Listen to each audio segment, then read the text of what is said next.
more than half the regular commercial flights took off.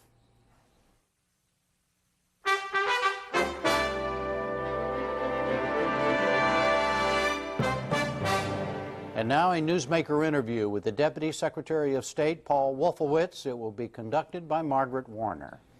And Mr. Wolfowitz is the #2 man at the Pentagon. He also served in the Defense Department during the first Bush administration and played a major role in planning the Gulf War. Welcome, Mr. Secretary. Nice to be here. First, our condolences on your losses at the Pentagon. Appreciate that. It's pretty grim.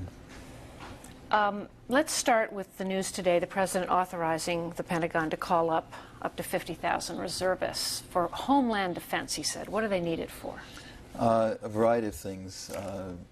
Perhaps the most important, and I think in greatest in numbers, is mobilizing Air National Guard units so that we can maintain air defense protection over the country, and particularly over crucial locations, major cities. We're going to have, I think, significant draw on the National Guard and Reserve in helping to deal with the colossal tragedy in New York City, everything from mortuary services to helping the New York authorities in the various municipal functions. That's basically the kind of thing we're talking about. How many U.S. cities, there have been conflicting reports on this, are being protected essentially by this stepped-up surveillance? I don't want to give a number, but the fact is we have capability to respond very quickly if there were another incident reported. We responded awfully quickly, I might say, on Tuesday, and in fact we were already tracking in on that plane that crashed in Pennsylvania. I think it was the heroism of the passengers on board that brought it down, but the Air Force was in a position to do so if we had had to.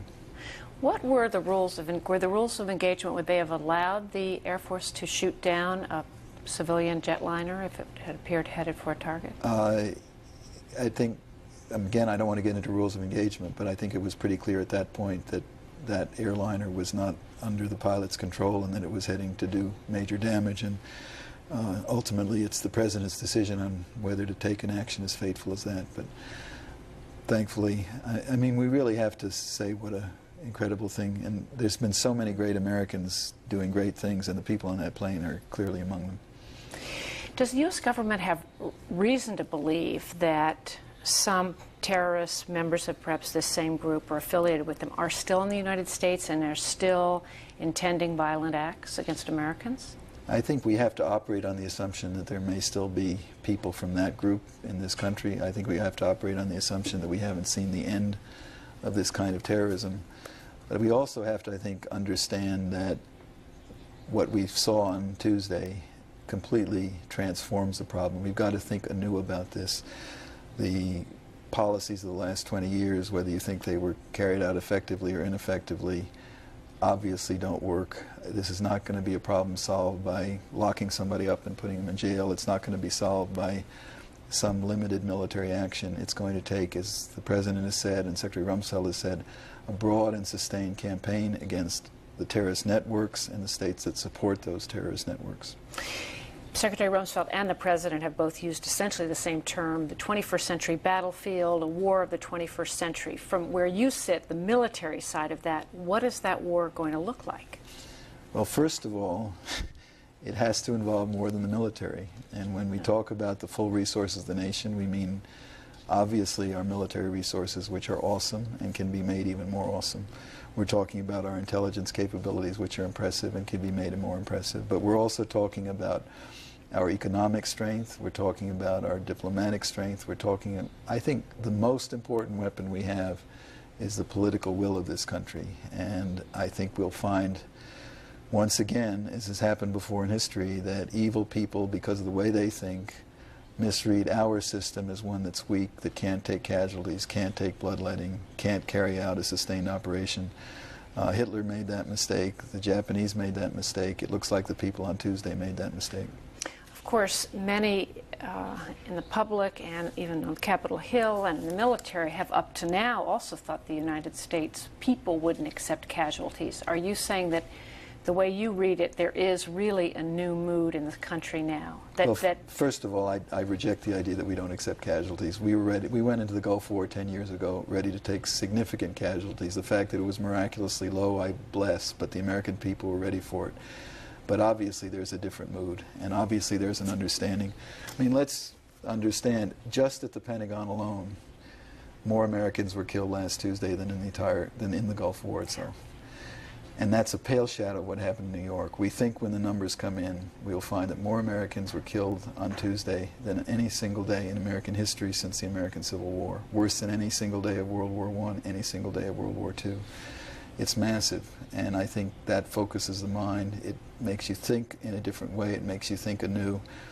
And if it doesn't do that, then people also ought to think that given some of the kinds of weapons these terrorists are after, what we saw on September 11th could be just the beginning. We've got to put an end to it. So go back, though, to the military side, and I take your point about the economic and the diplomatic side as well, and Secretary Powell was here last night and talked about some of that. But from the military side, give us an idea.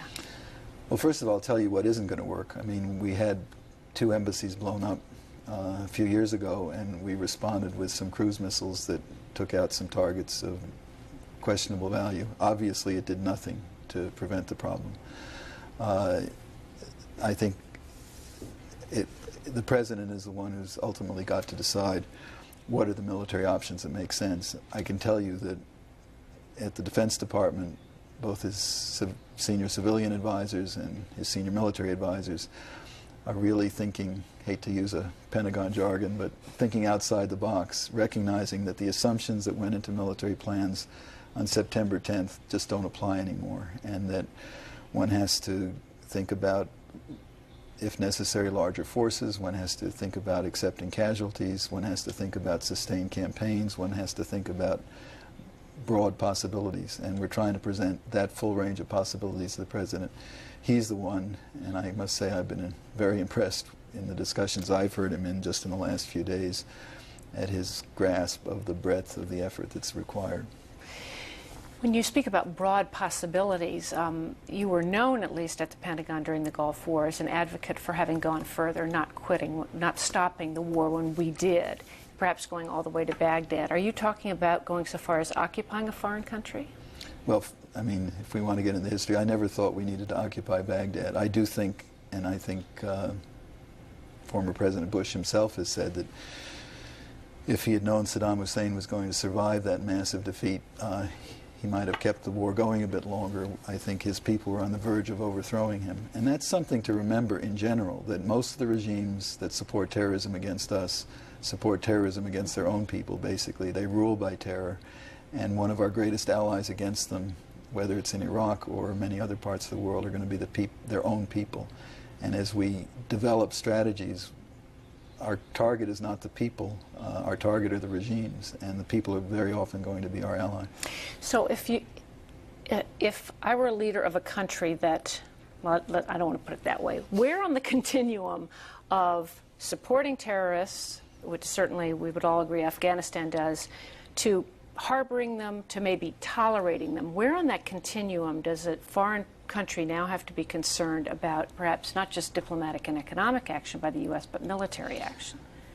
Oh, well, let me put it this way. There, as you point out correctly, I think every country in the world is examining where they are in that continuum today. And if they tolerate it or are not sufficiently cooperative in police work, I'm sure they're thinking about what the Americans are going to come in asking and what the FBI and the Justice Department are going to be looking for. If they're over at the other end where they have been actively financing and training and providing logistics, intelligence support to these terrorist networks, I would hope every one of them is thinking about getting out of the business and getting out quickly.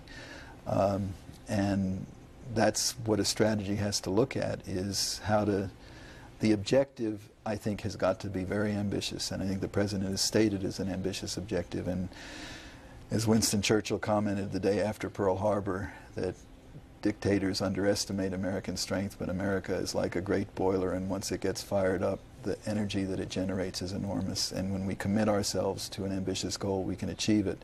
But that doesn't mean there is a single solution for each one of these pieces. How careful does the United States have to be to not provoke a backlash, particularly in the Muslim world? I mean, isn't it possible that Osama bin Laden, on some level, wanted to provoke the United States? They don't seem to have covered their tracks very well. It seems that whoever the perpetrators were, they've already been, many of them at least, identified on the planes. Is there a danger for the United States that it might take actions that just inflame anti-American sentiment in the Muslim world? Well, I think there's a danger of that. I think they'd like nothing more than to provoke us into an attack that proves totally ineffective, as unfortunately most of our responses of the last 20 years have been. And these people have thought a lot. I think we have to think about the fact that they've painted such bright targets in certain respects. Maybe they want us to hit them. Maybe they don't want us to hit one that isn't painted quite as bright as that. But on the broader point, I think it is very important. We had a number of memorial services at the Pentagon today, and one of them was by our Muslim employees. This is not an Islamic act that was conducted. I'm not wrong. There are only two significant figures in the Muslim world who've praised this attack, Saddam Hussein being one and the leader of Hamas being another. Even Yasser Arafat, even the Syrians, I think even Gaddafi has distanced himself from it, I'm not sure. But I was the U.S. ambassador in Indonesia. It's the largest Muslim population in the world. I know every Indonesian that I know has got to be shocked at people claiming that this is justified by the Muslim religion. Every religion has its extremists, and these are religious extremists that we're dealing with. But one of our greatest allies in that struggle has got to be the hundreds of millions of Muslims who do not believe that that's the face of Islam. All right, Mr. Secretary, thanks very much.